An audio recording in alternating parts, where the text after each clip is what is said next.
U prostranstvima vlažnih staništa priroda se ne zaustavlja ni na trenutak. Ona se neprestano preoblikuje i prilagođava, ali uvek ostaje verna svom unutrašnjem ritmu. To su živi sistemi u kojima se svaka promjena vode, svaki nanos i svaka sitna životna forma odražavaju kao deo jedne nevidljive ravnoteže. U njihovoj tišini priroda ne govori glasno, ali govori stalno i onaj ko ume da je sluša, uči da prepoznaje njene najfinije signale. U tom svetu nalaze se Obedska bara, Koviljsko-Petrovaradinski rit i prostranstva Gornjeg Podunavlja, gde se priroda danas ne posmatra samo kao pejzaž, već kao složen sistem koji se može meriti, analizirati i razumeti kroz nauku. Zato se ovde ne primenjuju rešenja koja prirodu menjaju, već ona koja je podržavaju da se sama obnavlja. Posebno se izdvajaju dva plutajuća ostrva u Karlovačkom Dunavcu i specijalnom rezervatu prirode Obedska bara, mala eksperimentalna mikrostaništa koja u malom pokazuju kako vlažna staništa funkcionišu. Na izgled skromna, predstavljaju prostor iz kojeg možemo bolje razumeti procese koji se odvijaju u vodi i sedimentu. Zato se upravo oko njih pažljivo prate promene koje ostaju skrivene ispod površine.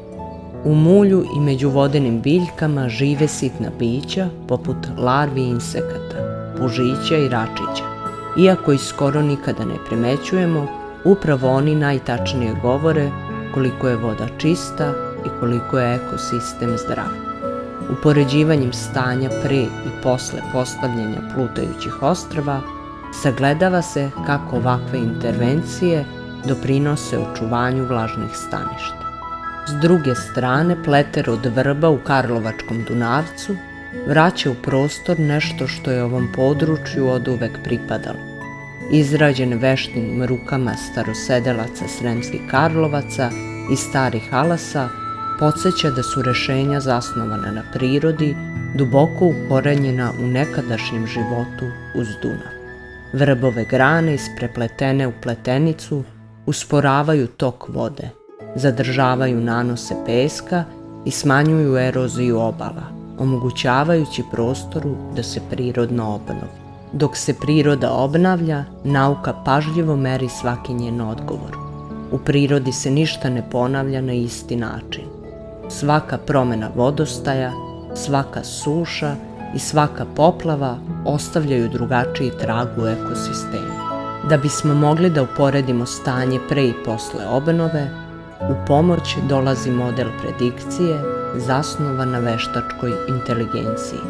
Povezivanjem klimatskih, hidroloških i satelitskih podataka model omogućava bolje razumevanje promena koje oblikuju ova staništa i pruža podršku upravljanju zaštićenim područjima. Drugim rečima, veštačka inteligencija pokazuje šta bi se desilo da obnova nije započeta.